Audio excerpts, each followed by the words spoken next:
Ladies and gentlemen, welcome to this episode of the Stable Parenting Podcast. My name is Shane Jacob, your host, and I thank you for taking your time to be here with me today. This episode today is brought to you in part by Cowboy Cuffs, Western shirts for men and women, by the way. Cowboy Cuffs elevate your style, elevate your life, elevate each other. I love this particular shirt. This is the name of this shirt. The title is Gun Barrel Blue. Gun Barrel Blue. It's a beautiful kind of blackish blue. It's got the French cuff. I've got my custom brand cufflinks, and it's just kind of it makes it more difficult to go out into the world and be a total badass unless you're dressed like one. So I highly recommend Cowboy Cuffs for men and for women. Got some amazing, beautiful styles coming soon. So look for Cowboy Cuffs. Today I wanted to talk about words and hurt feelings from words. And I've been getting a lot of comments. I've been hearing a lot about it. Kids are back talking parents, and I've just noticed a lot lately that how much we say that we have hurt feelings, and how much outside words are really affecting us, and kind of the impact that it's having on our lives unintentionally, and what we can do to improve how we manage our mind around other people's words in order to have an improved life experience, better relationships, and present to the world the way that we want to present to the world. We all know, we've all heard, we hear this in school, right? That sticks and stones might break your bones, but words can never hurt me. Okay, well, that's a kind of an interesting statement. I think most of us think that words have hurt us, actually. Have you ever thought about what the saying really means? What do you mean, words can never hurt me? Because sometimes it sure feels like they hurt. So what does that mean? I mean, we all know that words can't physically hurt us, but do they emotionally or mentally cause us pain? Do words actually hurt? Is the saying just nonsense? And if it is not nonsense, how do we go about letting words not hurt us, or not get, how do we go about not getting hurt by words? Do we just somehow try to be not affected by other people's words? Do we, since they're just merely words, and how exactly, okay, why don't you tell me how exactly I'm going to go about this, not being ever hurt by words? Okay. Is it simply by realizing that spoken words don't inflict physical pain? Is that enough? And then that's enough so that I'm supposed to realize that, and then words aren't supposed to hurt me? Because it doesn't seem like it's working out very well for a lot of us. Okay. The truth is that we're conditioned to be we are conditioned. I got this thing going on with my S's because I have a temporary tooth, and I'm having a little trouble speaking and saying my S's right now. So if I sound a little different, that's why. The truth is that we are conditioned, okay, throughout our lives to be emotionally irresponsible. Okay, what I mean by that is to not be responsible for how we feel. Okay, hey, you hurt my feelings. That was mean. That was disrespectful, and you upset me when you did. You made me cry. Okay, you made me feel bad, and on and on and on. And that just seems normal and natural, right? So it's left to somebody else to make us feel better, and when they make us feel bad, it's their fault. And if they don't, we're reliant on other people for how we feel. That's emotionally irresponsible, and it seems to be acceptable in the way that most of us roll and live our lives, unless we learn how to do it differently. Okay, and I'm suggesting that we learn how to do it differently. Okay, because of what's at stake and what is available to experience in this world if you intentionally start creating thoughts on purpose. And I'll tell you what I mean. The most of the time, okay, We are reacting to how we're feeling without a whole bunch of thought. Okay. The thing about it is that we feel like we're at the effect of someone else's words.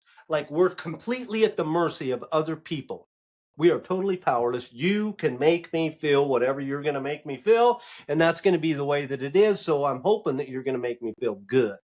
Okay. But if you don't, I don't know what I'm going to do, because I mean, that's just what you're doing to me. And what am I going to do about it? Okay. If you're a parent, think about what goes on when your kid talks back. Okay. What does that mean about you? Because most of us, when we hear words and we say, oh, you hurt my feelings, or that was mean, or you upset me, or all of the things, most of the time what we're making that mean is it means something about us. Okay. I know I have done that. Okay. I make it mean something about me, and then I react to it. And most of it happens so fast. A lot of times, if we're not conditioned to think about it, we just react without thought, and it's immediate. Okay. If your kid says, talking about kids talking back, okay, your kid talks back. It says, I don't have to do what you say. I hate you. I wish you weren't my mom and dad, my mom or dad, one or the other. Or, my so and so, my friend's mom doesn't do that. You know, my friend's mom's better than you, or something like that. I hate living here, and so on and so on. So and so's dad doesn't do that, and on it goes. And so, um, parents or not, think about something that someone has said to you that quote unquote hurt your feelings. Okay. As adults, a lot of times our parents, as adults, our parents a lot of times say things that we take offense to. Maybe you think your parents are constantly telling you how to live your life, and you think that they don't think that you're capable. Maybe your spouse says something and you feel slighted or attacked or disrespected or judged or whatever. Okay. The thing of it is we know that words aren't supposed to hurt us, but we feel bad. Sticks and stones can hurt me, but words never can. Well, then what the hell? It doesn't feel too good. Okay. So what's going on here? If words don't hurt, why do we feel bad or mad? And what are we as parents supposed to do with kids that are talking back and being what we consider to be disrespectful? And what are we supposed to do with the world that interacts with us and says things that we can interpret as mean, disrespectful, or, on and on, all of that. So I want to break down how it actually happens and just give you an example. Okay. Our kid or a spouse or anyone makes a comment. Okay. They say words. Okay. You can input your own example here of what someone has said to you. Just try to go through this with me. Okay. I'm going to give you an example, but you can insert your own, what somebody said to you as an example. Here's my example. In this example, a teenager says to his mom, I can't wait to be 18 so I can get away from you. So I can get the hell away from you, matter of fact. Okay. So that's what happens. An outside source, out of our control, we hear words. Okay. That's the first part. The second thing that happens is, as we hear this, okay, I'm the parent now.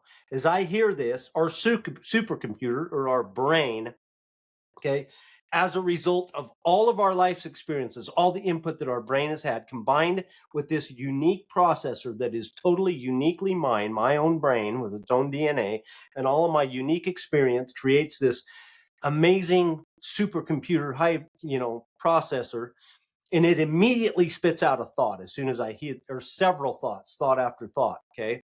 So what is a thought? Just as a reminder, what a definition of thoughts. Thoughts are sentences or phrases that go through our mind. Okay. So our brain immediately feeds us a thought to our conscious. Okay.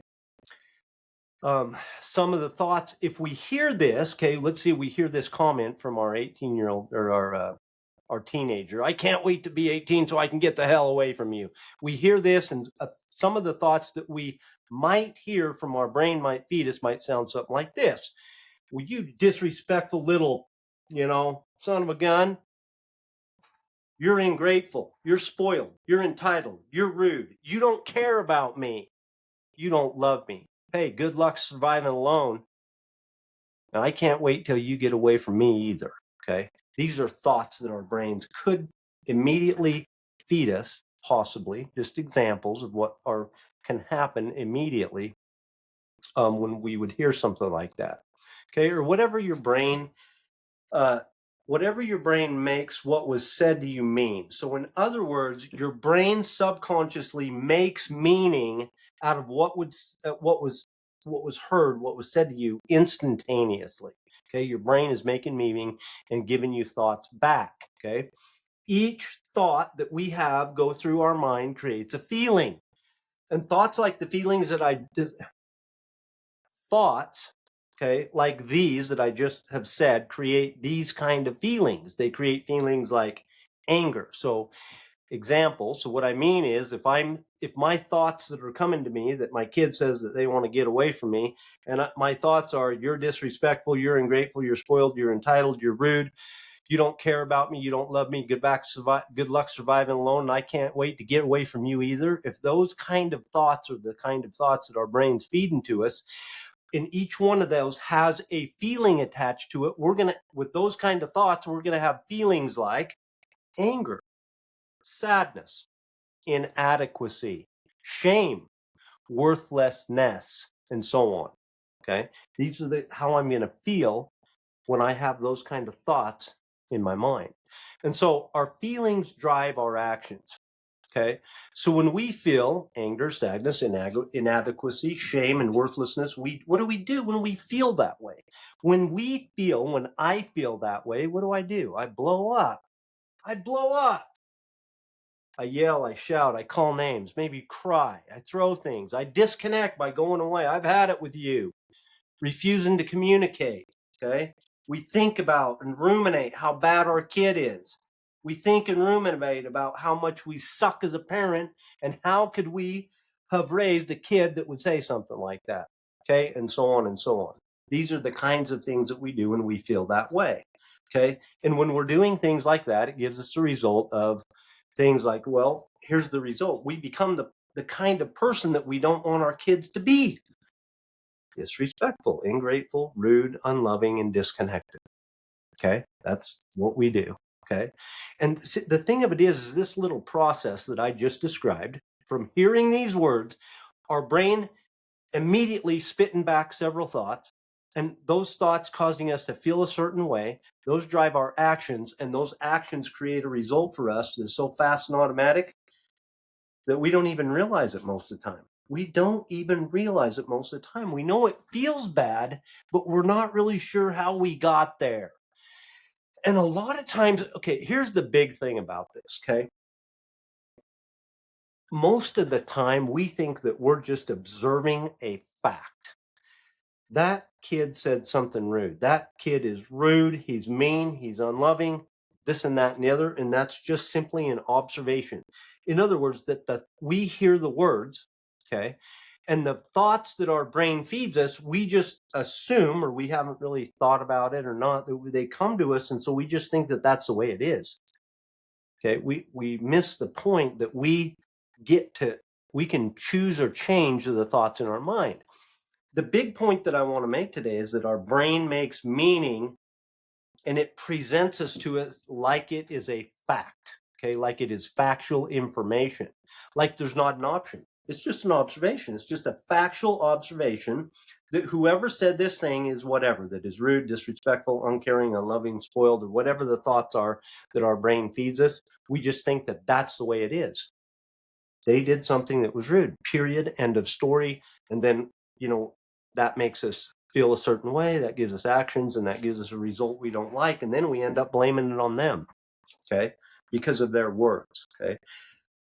When people say things to us, most of the time, we don't even consider that we have the power to make that mean whatever we want.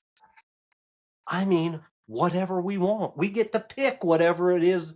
You know, if just because our brain fed us a thought doesn't mean that we have to accept it and act on it and live with it and think it's a fact. It's just a thought that our brain fed us, not our conscious mind. okay? And we are not our thoughts, okay? Um, but we normally we just kind of believe our brain. We just believe these thoughts that come to us, and we think that that's just the way it is, but we don't have to, okay? You and I have the power within us, the God-given agency, okay, to make words that people say to us mean whatever we want. Whatever we want, okay? And I'm not saying don't take this to mean that if in my example that my teenage kid says something like that to me, that I don't want to be upset, okay? Maybe I do want to have a thought that causes me to be upset. I'm not saying that I have to choose a thought that's going to make me happy about something I don't want to be happy about, you know? Not, oh, isn't it a wonderful day that, that's not my thought. I don't want my thought to be happy about this, okay? But it doesn't have to end up uh, with a result that doesn't help me or anyone else around me either, okay? So the goal isn't, the goal isn't to be happy all the time and to choose thoughts that are just going to make me happy. We might actually want to feel bad about what someone says sometimes, okay? Because that's the way life rolls. The goal isn't just to feel happy all the time. I'm just saying that we can decide what we want to think, and we can change our results by doing so all of the time, okay? So let's go back to our example. Remember my example, the kid says, hey, I can't wait to be 18 so I can get the hell away from you, okay? That's what the kid said. Now, let's just say that we recognize that that didn't feel too good, and before we reacted, or immediately after we reacted, if that's where we're at, we catch it, we become aware of how we're feeling and what's going on a little bit, and we're like, oh, stop, hold on a minute. What if we chose some thoughts on purpose to think about what that kid said rather than the ones that our brains just automatically gave us? For example, what if I uh, thought something? What about these kind of thoughts? Hey, I thought I had similar thoughts when I was that age. That's a thought. Hey, we all want our freedom and independence. That's a thought. You know what? My rules aren't easy, but they're worth it. That's a thought I could have about that comment. You know what? You, young kid, have the perspective of a young person because you're a young person. That's a thought I could have about that. How about the thought that I know that I'm a good parent, regardless of what you're saying over there? How about this thought? When I hear that, I say to myself, I wonder how I can improve over here. How can I help you? How about this one? I love you. I love you no matter what you say, and there's nothing you can do about it. How about that thought? How about that thought? Okay, what about those thoughts?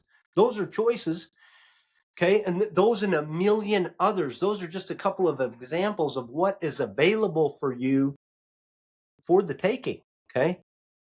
Just put them, all you have to do is take them and accept them. If you believe them and they make you feel better, you can have them, and you can use those as intentional thoughts rather than the ones that first came to you, that your brain fed you, okay? Now, how do you think, if you're thinking to yourself, okay, on purpose, I used to kind of think that way when I was a kid. Every human being wants freedom and independence. My rules aren't easy, but they're worth it. So I can, you know, uh, I know I'm a good parent. I know I'm a good parent, regardless of what you're saying. And I say to myself, well, I wonder how I can improve. How can I help you? And I love you. I love you, kid. Okay. How do you think I'm going to feel when I think those thoughts instead? Okay. I'll tell you how I'm going to feel. I'm going to feel loving. I'm going to feel confident. I'm going to feel kind. I'm going to feel respectful. I'm going to feel in control, and I'm going to feel proud of me. Okay. That's how I'm going to feel. And what do you think I'm going to do when I feel that way? Okay. I'm going to show up like the kind of person that I want to be. That's what I'm going to do. And the result is that I'm going to become the person that I want to become. And I'm going to become, I'm going to produce, I'm going to become the positive influence for the rest of the world, including my kids, that I want to be. Okay. And this little process, I don't know, it might sound complicated, but it's not. Okay. Here's a couple of simple steps. Okay. Number one is when you hear words, okay, and if you practice this, okay, what I did and what I see with other people is when I first start practicing this, a lot of times I've already reacted and I'm like, oh, whoops. Then I have to go back and try to sometimes apologize or try to fix what I did if I reacted if I did an action that I didn't want to do. Okay, and then I go back and try to fix it. So sometimes you can begin there, but here's the first step: is as soon as you can, and as soon as you become aware that how you're feeling and what's going on. Okay, just recognize that you don't feel good after you've heard someone's words. That's the first step. At some point, as soon as you can, recognize that you don't feel good after you're hearing something, after somebody says something to you, okay? And if you've already reacted to it, then that's okay, okay? We're going to work to reduce that and eliminate it. But if you already reacted to it, that's okay. The first step is just to recognize that you don't feel good when you hear somebody else's words. Number two is to think and realize what you're thinking about what you heard. So you think about what you're thinking about what somebody said to you, okay? And you realize that what you're thinking is not a fact, but it's your choice, okay? You just simply realize that what you're thinking about, the words that you heard, is a choice, okay? That's step two. Step three is just choose a thought that feels better. Just choose a thought that feels better, like we did in our example. We went to, you're rude, you don't care about me, and I suck as a parent. We went from thoughts like that to, I love you, okay? And I can understand where you're coming from. We went to those kind of thoughts. So choose a thought that feels better, okay? That's step three. And number four is just to focus on the new thought. If the new thought makes you feel better and you believe it, just focus on the new thought. Because what that new thought is going to do is going to change how you feel, which is going to change the actions that you're going to do, which is going to change your result. Okay. What this is it's learning how to manage your mind. That's what managing your mind is. All the noise and chatter that's going on in here, it's more and more understanding it and taking control of it, right? Being in charge instead of being at the effect of or being at the mercy of and blaming somebody else for how we feel. It's taken over. Hey, I'm on site and assuming command, right? Of my life. That that ladder 49. John Travolta showed up to the fire at the end of the show. He's like, "This is so and so here." He's on his two-way radio or whatever it is. I'm on location and assuming command. Okay, same thing. This is what I'm talking about. Hey, I'm Shane and I'm showing up for me in my life. I'm going to choose what's going on in here and be able to take more of an active role in the results of my life instead of being at the effect of other people and their words. Okay. Um, it's being in control of what you think instead of being at the mercy of your brain. That's what it is. Okay. Instead of blaming other people for how you feel.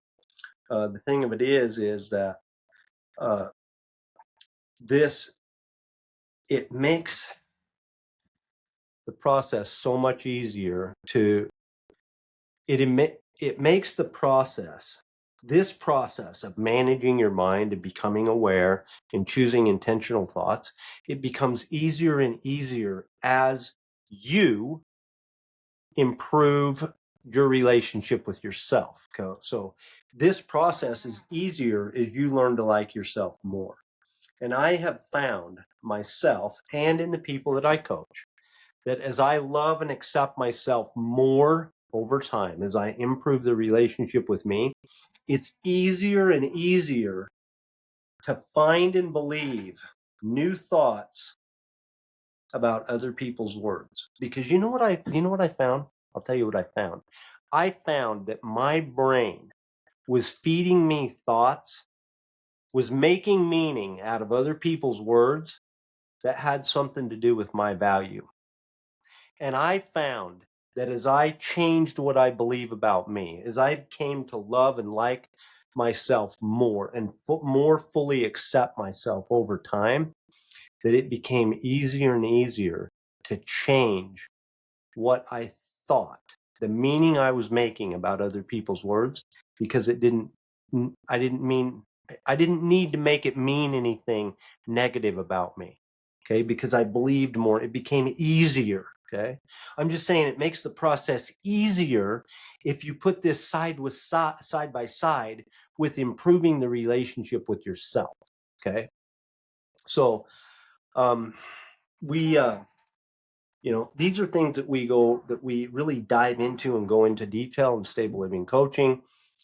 So you can join us in there for that. If you like what you're hearing, we teach skills to increase your confidence in yourself and believe that whatever it is that you want to believe about yourself. Okay, so can you imagine, just take for a second and imagine your world where what other people say doesn't determine your results. Okay, like I said, for myself, sometimes I still react without a conscious thought, but I do it less and less. Okay, and when I do react, I can immediately recognize how I'm feeling. Then I can think about my thoughts, choose the thought that I want, not one that just showed up without my conscious permission, and then I get a different result. Okay, so hey, partner, we're only going to get one shot at this deal. We're only getting one life. We only get so many breaths to breathe, only so many breaths to breathe until it's over. Okay. And what's causing you grief? It's not other people's words, because words really don't hurt you unless you think thoughts about those words that cause yourself pain. And that is simply the fact. And you have the agency and the power of choice to be able to choose intentional thoughts about. You can choose to think whatever you want about what those other people's words are. Okay. And it is so empowering to know that it's not just the way that it is. It doesn't have to be bad. They don't have to be rude. It doesn't have to mean something about you. It can mean whatever you want it to mean. You can do it on purpose, and it's so empowering. Okay, you can live with more love. You can give more love, and you can feel more connection. And I guarantee it. If you're interested in what I'm talking about, I would encourage you to join us in Stable Living Coaching. We got a free trial going on right now. You can sign up at stablelivingcoaching.com. And remember, you cannot fail as long as you don't ever stop chasing it.